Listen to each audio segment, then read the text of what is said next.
Esse é o Ancapso e nós vamos falar agora sobre o resumo dos dois últimos depoimentos do dia do Paulo Nogueira e do Braga Neto. Tá? A gente assistiu o depoimento do Mauro Cid ontem, depois do Ramagem. Aí hoje teve três depoimentos na parte da manhã, que foi o Garnier, o Anderson Torres e o General Heleno.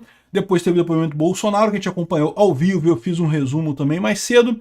E no final do dia teve os outros dois últimos, que foi o Paulo Nogueira, que era o ministro da Defesa do Bolsonaro no final do mandato dele. Lembra, o Braga Neto era o ministro da Defesa durante a maior parte do mandato do Bolsonaro. No final, como o Braga Neto ia ser o candidato a vice do Bolsonaro, ele saiu do Ministério da Defesa e aí entrou o Paulo Nogueira, e o Paulo Nogueira é uma figura central porque foi acusado de ser o cara que planejava o golpe. E, cara, o rapaz é bravo, bicho. O cara é bravo, viu?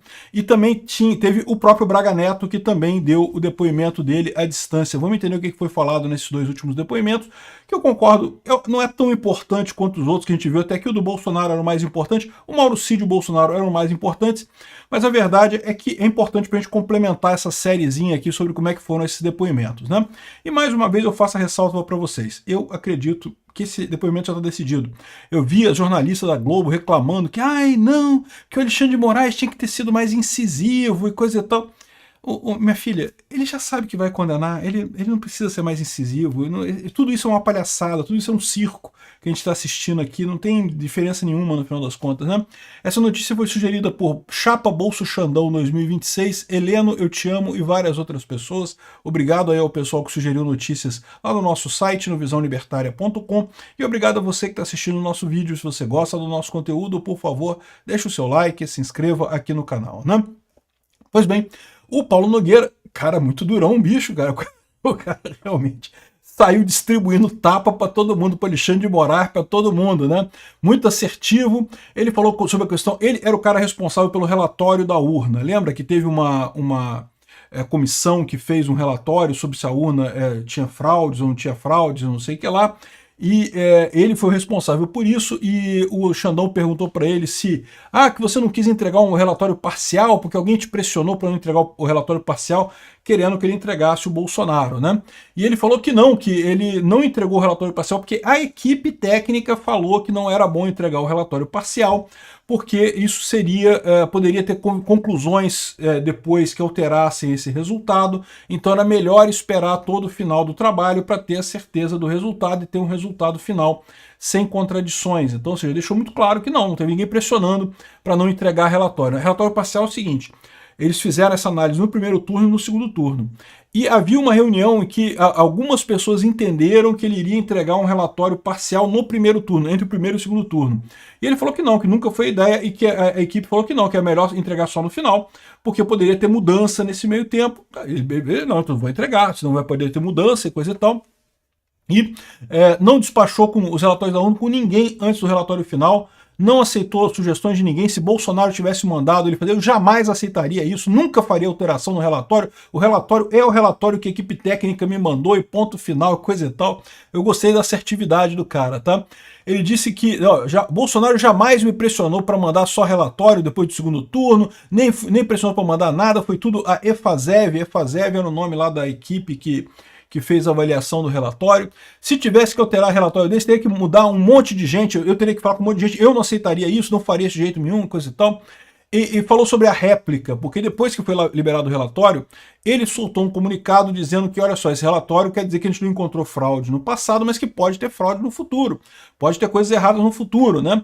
E ele falou que ele se arrepende dessa réplica porque ele acha que agora que foi, não que seja incorreta tecnicamente, de fato, você fazer um relatório agora não quer dizer que no futuro não possa ter problemas, isso é verdade para absolutamente qualquer coisa. Você fazer uma avaliação agora de qualquer sistema não quer dizer que o sistema no futuro não vai ter problemas, né? Mas que ele vê que é uma coisa que soou fora do tom, ficou parecendo uma coisa errada. Ele não deveria ter feito isso, mas ele assume a responsabilidade, coisa e tal. Enfim, o que ele queria era desvincular o relatório da fraude. Ele queria deixar claro que o objetivo do relatório era melhorar a situação para o futuro, ou seja, não era dizer se a eleição funcionou ou não funcionou, o passado é passado, é dizer daqui para frente o que o TSE poderia fazer de melhor para melhorar as eleições no futuro, né? perguntou sobre o hacker, porque lembra que o pessoal disse, né, que o Bolsonaro teria sido, a Zambelli levou o hacker para o Bolsonaro não gostou do cara, mas falou, não, fala lá com o Paulo Nogueira para ver se tem alguma coisa que pode ser utilizada lá na investigação dele, coisa e tal. E segundo o Paulo Nogueira, ele não estava lá, mas o hacker chegou lá no ministério dele, lá no Ministério da Defesa, e o pessoal do Ministério da Defesa já viu quem era o cara.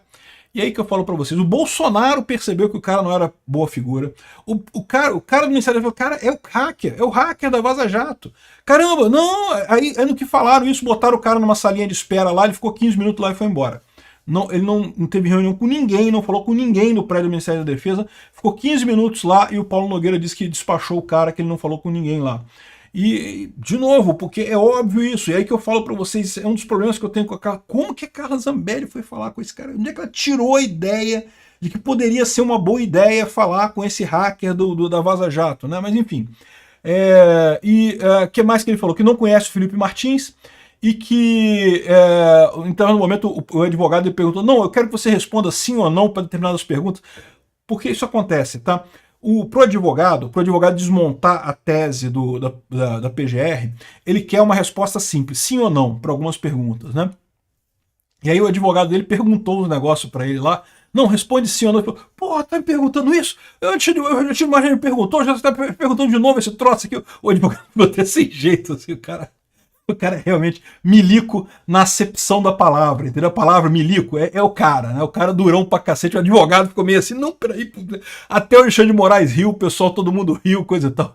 Aí depois que acabou a arguição do advogado, né, o Alexandre de Moraes perguntou, você quer perguntar alguma coisa? Não. Ninguém quis perguntar nada pro cara, não. Pô, coitado do advogado do cara. O advogado, o seu Paulo Nogueira, o seu advogado estava com boa intenção. É que para ficar claro, para ficar mais fácil a argumentação, é importante estar registrado uma resposta sim ou não, uma resposta clara a determinadas perguntas e coisa e tal. Ele vai usar isso para usar a lógica e desmontar a argumentação da PGR, né? Não é que ele está querendo ver se você errava ou mudava o depoimento, não é isso. Ele estava só querendo uma resposta simples. Mas foi engraçado realmente, o pessoal riu pra caramba, né? Depois foi o Braga Neto, né? O Braga Neto, ele tá no Rio de Janeiro, tá preso, né, preventivamente, e respondeu à distância deve ser um Zoom, sei lá o que eles usam lá para fazer esse negócio. E daí, no início de todo interrogatório, eles perguntam se você já foi preso, né? Aí o Braga Neto, pô, Alexandre, eu tô aqui, né? Eu tô preso, né? Foi você que mandou, né? Pô, pois é, eu que mandei, não sei o que lá. Eu quero dizer, antes disso, já fui preso antes disso, né? Ele, não, nunca fui preso antes disso, e coisa e tal. Enfim. Aí fizeram as perguntas de novo sobre as reuniões e coisa e tal. Ah, na reunião de 5 de julho, você falou alguma coisa, não sei o que lá. Crítica à urna eletrônica e não sei o que lá, o que você acha? Uma besteira enorme, porque eu não sei essa fixação do Alexandre de Moraes na urna eletrônica e coisa e tal, sendo que, pô, é crime criticar a urna eletrônica? O que aconteceu? Quando é que se tornou crime, né? Enfim, o pior foi quando o PGR perguntou, o Gonet falou assim, não, porque eu não vou... Perguntou para ele com relação às críticas à urna eletrônica, ele falou, não, críticas não, o próprio PGR. Críticas não, porque crítica não é... O que vocês fizeram foi muito mais do que crítica, foi atacar as urnas eletrônicas. Eu acho que o PGR já ouviu a jornalista da Globo reclamando que eles não estão interpelando os caras, não sei o que lá, e quis dar uma de macho, não, porque isso não é crítica, isso é desinformação, não sei o que lá. Sendo que, de novo, cara, por que o PGR não tá nem aí para isso? Por que o Alexandre de Moraes não tá nem aí para isso? O jornalista da Globo, eles não estão nem aí para isso, porque eles sabem que eles vão condenar o pessoal, né? Infelizmente é isso, né? Assim, não tem motivo nenhum, ficou claro para todo mundo que viu o depoimento que não tem motivo nenhum, não tem nada. A PGR não tem literalmente nada contra ninguém nesse caso. É tudo uma ficção enorme, com alguma ajuda do Mauro Cid. Aliás, o Mauro Cid, o Braga Neto meio que deu uma brigada com o Mauro Cid aqui, né? Enfim, aí depois ele perguntou sobre... Teve uma reunião no dia 12 de novembro, se não me engano, na casa do Braga Neto, que o Mauro Cid disse que levou 2 caras que eram kids pretos na casa do Braga Neto e não sei o que lá, e ali que pediu dinheiro para dar dinheiro para não sei o que lá e coisa e tal. O Braga Neto disse que não, que de fato o Mauro Cid teve lá com dois tenentes e coisa e tal, mas que queriam conhecer ele só, que estavam lá para conhecer ele. E o Braga Neto disse que antigamente eu nem receberia as pessoas, mas como eu estava em modo de campanha, campanha, né? O Bolsonaro me explicou a importância de você conhecer pessoas, cumprimentar as pessoas e coisa e tal. Eu recebi os caras, mas foi só para cumprimentar mesmo, para dizer, falamos obviedades, como é que tá o clima e não sei o que lá, e pronto, e foram embora. Não teve nenhuma conversa, ao contrário do que disse o Mauro Cid. O Mauro Cid disse que eles pediram dinheiro, que o Braga Neto enviou dinheiro em saco de vinho e não sei o que lá, e ele falou que não, o Braga Neto tá viajando, não tem nada disso. Desculpa, o Mauro Cid tá viajando, não teve nada disso, né? Disse o Braga Neto, né? O Mauro Cid disse para o Braga Neto que precisava de dinheiro para pagar despesas de campanha. E daí ele falou, procura o PL que o PL vai dar dinheiro para vocês. Como o PL depois disse que não podia dar dinheiro para esse pessoal, ficou por isso mesmo, ele não deu dinheiro para nada, né? Aí perguntaram para ele se ele conhecia também as operações Punhal Verde e Amarelo, Copa 2022 e não sei o que lá, e porra nenhuma. Aí tinha algumas mensagens críticas no celular, que tinha um monte de mensagem no celular dele, criticando fulano, criticando Beltrano. Ele disse que não lembra das mensagens, que ele não criticou ninguém, que o que pode ter acontecido, alguma mensagem tirada de contexto, e tá tudo fora de contexto nesse material da PGR, não sei o que lá, que ele não teve acesso ainda ao contexto das mensagens e coisa e tal, e que o que tem ali são críticas soltas que ele não sabe em que contexto que estava aquilo, né?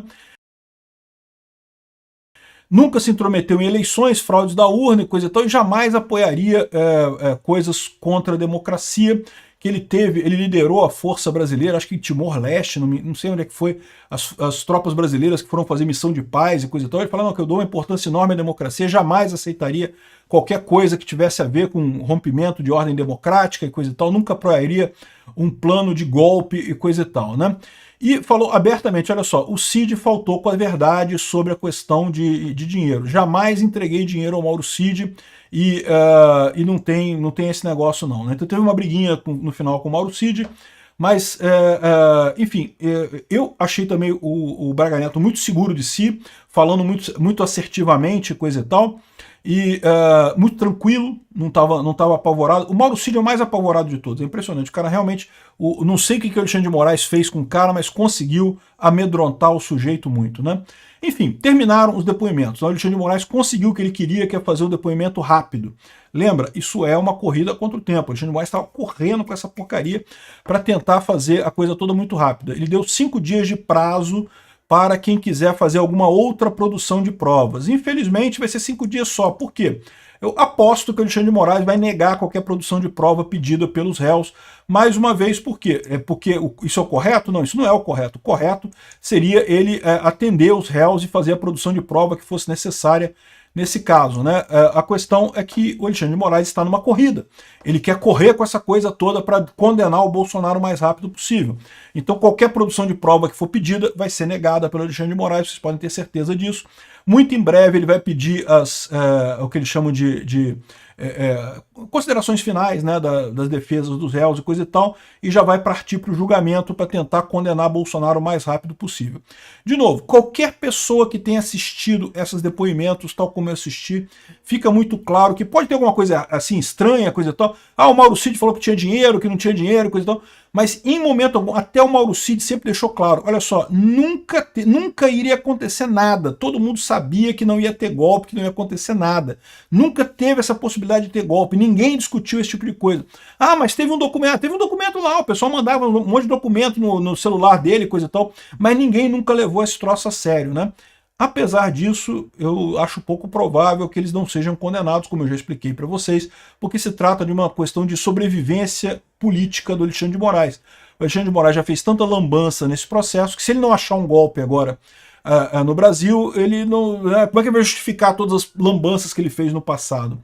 Então, assim, os depoimentos são, obviamente, não teve nada ali. Os depoimentos destroem toda a narrativa da PGR. Mas o que vai sair disso daí? Infelizmente, eu acho que mesmo sem ter razão, eles vão condenar o Bolsonaro. Mas vamos ver o que vai acontecer. Obrigado por assistir o vídeo até o final. Além de curtir, compartilhar e se inscrever no canal, considere se tornar patrocinador com valores a partir de R$ 1,99. Clique no botão Seja Membro abaixo para saber as condições e vantagens de patrocinar o canal. Mais informações sobre o nosso projeto, visite nossos sites indicados na tela.